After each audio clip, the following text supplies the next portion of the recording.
மனிதனுடைய சரீரத்திலே பலவீனம் வரும்போது மருத்துவரை சென்று பார்த்து அதை சரிப்படுத்தி கொள்ள முடியும். ஆனால் ஆத்துமாவிலே உள்ளான மனிதனிலே பலவீனம் வரும்போது அதை எங்கே சென்று சரி பண்ண முடியும்?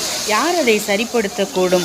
கர்த்தர் ஒருவரே அன்றி வேறு யாராலும் அதை சரிப்படுத்த முடியாது. எனவேதான் சோர்ந்து போகிறவனுக்கு கர்த்தர் பலன் கொடுத்து சத்துவமில்லாதவனுக்கு சத்துவத்தை பெருக பண்ணுகிறாராம்.